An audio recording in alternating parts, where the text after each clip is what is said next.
does the end begin? Well, for me, it all began with this little fellow.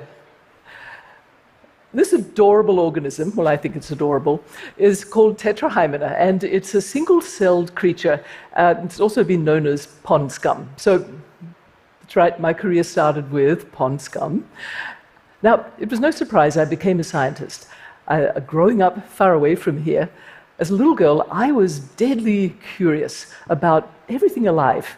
I used to pick up lethally poisonous stinging jellyfish and sing to them. And so, starting my career, I was deadly curious about fundamental mysteries of the most basic building blocks of life. And I was fortunate to live in a society where that curiosity was valued. Now, for me, this little pond scum critter, Tetrahymena, was a great way to study the fundamental mystery. I was most curious about those bundles of DNA in our cells called chromosomes. And it was because I was curious about the very ends of chromosomes, known as telomeres. Now, when I started my quest, all we knew was that they help protect the ends of chromosomes. It was important when cells divide. It was really important. But I wanted to find out what telomeres consisted of. And for that, I needed a lot of them. And it so happens that cute little Tetrahymena has a lot of short linear chromosomes, around 20,000. So lots of telomeres. And I discovered that telomeres consisted of special segments of non-coding DNA right at the very ends of chromosomes. But here's a problem. Now, we all start life as a single cell. It multiplies to 2, 2 becomes 4, 4 becomes 8, and on to form the 200 million billion cells that make up our adult body. And some of those cells have to divide thousands of times. In fact, even as I stand here before you, all throughout my body, cells are furiously replenishing to, well, keep me standing here before you. So every time a cell divides, all of its DNA has to be copied, all of the coding DNA inside of those chromosomes, because that carries the vital operating instructions that keep our cells in good working order. So my heart cells can keep a steady beat, which I assure you they're not doing right now, and my immune cells can fight off bacteria and viruses, and our brain cells can save the memory of our first kiss and keep on learning throughout life. But there is a glitch in the way DNA is copied. It is just one of those facts of life. Every time the cell divides and the DNA is copied, some of that DNA from the ends gets worn down and shortened, some of that telomere DNA. And think about it, like the protective caps at the ends of your shoelace, and those keep the shoelace or the chromosome from fraying. And when that tip gets too short, it falls off, and that worn down telomere sends a signal to the cells. The DNA is no longer being protected, sends a signal, time to die. So, end of story. Well, sorry, not so fast. Can't be the end of the story, because life hasn't died off the face of the earth. So I was curious. If such wear and tear is inevitable, how on earth does Mother Nature make sure we can keep our chromosomes intact? Now, remember that little pond scum critter, Tetrahymena? The craziest thing was Tetrahymena cells never got old and died. Their telomeres weren't shortening as time marched on. Sometimes they even got longer. Something else was at work, and believe me, that something was not in any textbook.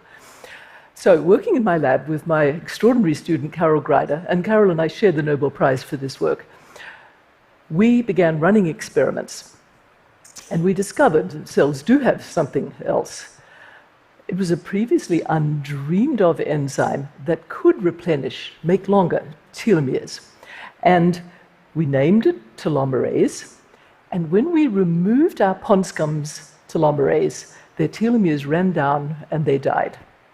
So it was thanks to their plentiful telomerase that our pond scum critters never got old. Okay, now that's an incredibly hopeful message. for us humans to be receiving from pond scum, because it turns out that as we humans age, our telomeres do shorten, and remarkably, that shortening is aging us. Generally speaking, the longer your telomeres, the better off you are. It's the overshortening of telomeres that leads us to feel and see signs of aging. My skin cells start to die, and I start to see fine lines, wrinkles. Hair pigment cells die. You start to see gray. Immune system cells die. You increase your risks of getting sick. In fact, the cumulative research from the last 20 years has made clear that telomere attrition is contributing to our risks of getting cardiovascular diseases, Alzheimer's, some cancers, diabetes, the very conditions many of us die of. And so we have to think about this. What is going on? This attrition, we look and we feel older. Yeah, our telomeres are losing the war of attrition faster. In those of us who feel youthful longer, it turns out our telomeres are staying longer for longer periods of time, extending our feelings of youthfulness and reducing the risks of all we most dread as the birthdays go by. Okay, seems like a no-brainer. Now, if my telomeres are connected to how quickly I'm going to feel and get old, if my telomeres can be renewed by my telomerase, then all I have to do to reverse the signs and symptoms of aging is figure out where to buy that Costco-sized bottle of grade A, all-organic, fair trade telomerase, right? Great, problem solved. Not so fast. I'm sorry. Alas, that's not the case. Okay. And why? It's because human genetics has taught us that when it comes to our telomerase, we humans live on a knife edge. Okay, simply put, yes, nudging up telomerase does decrease the risks of some diseases, but it also increases the risks of certain and rather nasty cancers. So even if you could buy that Costco-sized bottle of telomerase, and there are many websites with marketing such dubious products. Problem is, you could nudge up your risks of cancers. And we don't want that. Now, don't worry. And because, well, I think it's kind of funny that right now, many of us may be thinking, well, I'd rather be like pond scum. Right. There is something for us humans in the story of telomeres and their maintenance. But I want to get one thing clear. It isn't about enormously extending human lifespan or immortality. It's about health span. Now, health span is the number of years of your life when you're free of disease, you're healthy, you're productive, you're zestfully enjoying life. Disease span, the opposite of health span, is the time of your life spent feeling old and sick and dying. So the real question becomes, okay, if I can't guzzle telomerase, do I have control over my telomeres length and hence my well-being, my health, without those downsides of cancer risks? Okay? So it's the year 2000. Now, I've been minutely scrutinizing little teeny tiny telomeres very happily for many years when into my lab walks a psychologist named Elissa Epel. Now, Elissa's expertise is in the effects of severe chronic psychological stress on our minds and our body's health. And there she was standing in my lab, which ironically overlooked the entrance to a mortuary, and and she had a life and death question for me. What happens to telomeres in people who are chronically stressed? She asked me. You see, she'd been studying caregivers, and specifically mothers of children with a chronic condition, be it gut disorder, be it autism, you name it, a group obviously under enormous and prolonged psychological stress. I have to say, her question changed me profoundly. See, all this time I'd been thinking of telomeres as those minuscule molecular structures that they are in the genes that control telomeres.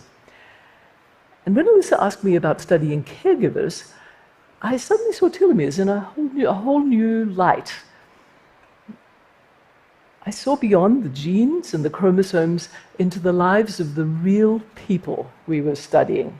And I'm a mom myself. And at that moment, I was struck by the image of these women dealing with their child with a condition very difficult to deal with, often without help. And such women simply often look worn down. So was it possible their telomeres were worn down as well? So our collective curiosity went into overdrive. Alyssa selected for our first study a group of such caregiving mothers, and we wanted to ask, what's the length of their telomeres compared with the number of years that they have been caregiving for their child with a chronic condition? So 4 years go by, and the day comes when all the results are in. And Alyssa looked down at our first scatter plot and literally gasped, because there was a pattern to the data. And it was the exact gradient that we most feared might exist. It was right there on the page. The longer, the more years, that is, a mother had been in this caregiving situation, no matter her age, the shorter were her telomeres. And the more she perceived her situation as being more stressful, the lower was her telomerase and the shorter were her telomeres. So we had discovered something unheard of. The more chronic stress you're under, the shorter your telomeres, meaning the more likely you were to fall victim to an early disease span and perhaps untimely death. Our findings meant that people's life events and the way we respond to these events can change how you maintain your telomeres. So telomere length wasn't just a matter of age counted in years. Alyssa's question to me back when she first came to my lab indeed had been a life and death question. Now, luckily, hidden in that data, there was hope. We noticed that some mothers, despite having been caring for their children for many years, had been able to maintain their telomeres. So studying these women closely revealed that they were resilient to stress. Somehow they were able to experience their circumstances not as a threat day in and day out, but as a challenge. And this has led to a very important insight for all of us. We have control over the way we age, all the way down into our cells. Okay, now our initial curiosity became infectious. Thousands of scientists from different fields added their expertise to telomere research, and the findings have poured in. It's up to over 10,000 scientific papers and counting. So several studies rapidly confirmed our initial finding that, yes, chronic stress is bad for telomeres. And now many are revealing that we have more control over this particular aging process than any of us could ever have imagined. A few examples. A study from the University of California, Los Angeles, of people who are caring for a relative with dementia long-term, and looked at their caregivers' telomere maintenance capacity and found that it was improved by them practicing a form of meditation for as little as 12 minutes a day for 2 months. Attitude matters. If you're habitually a negative thinker, you typically see a stressful situation with a threat-stress response, meaning if your boss wants to see you, you automatically think, I'm about to be fired, and your blood vessels constrict, and your level of the stress hormone, cortisol, creeps up, and then it stays up. And over time, that persistently high level of the cortisol actually damps down your telomerase, not good for your telomeres. On the other hand, if you typically see something stressful as a challenge to be tackled, then blood flows to your heart and to your brain, and you experience a brief but energizing spike of cortisol. And thanks to that habitual bring-it-on attitude, your telomeres do just fine. So, what is all of this telling us? Your telomeres do just fine. You really do have power to change what is happening to your own telomeres. But our curiosity just got more and more intense because we started to wonder, what about factors outside our own skin? Could they impact our telomere maintenance as well? You know, we humans are intensely social beings. Is it even possible that our telomeres were social as well? And the results have been startling. As early as childhood, emotional neglect, exposure to violence, bullying, and racism all impact telomeres, and the effects are long-term. Can you imagine the impact on children of living years in a war zone? People who can't trust their neighbors and who don't feel safe in their neighborhoods consistently have shorter telomeres. So your home address matters for telomeres as well. On the flip side, tight-knit communities, being in a marriage long-term, and lifelong friendships even, all improve telomere maintenance. So what is all this telling us? It's telling us that I have the power to impact my own telomeres, and I also have the power to impact yours. Telomere science has told us just how interconnected we all are. But I'm still curious. I do wonder what legacy all of us will leave for the next generation. Will we invest in the next young woman or man peering through a microscope at next little critter, the next bit of pond scum, curious about a question we don't even know today is a question? It could be a great question that could impact all the world. And maybe you're curious about you. Now that you know how to protect your telomeres, are you curious, what are you going to do with all those decades of brimming good health?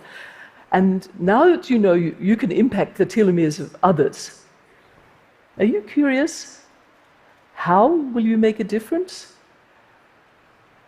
And now that you know the power of curiosity to change the world, how will you make sure that the world invests in curiosity for the sake of the generations that will come after us? Thank you. Thank you.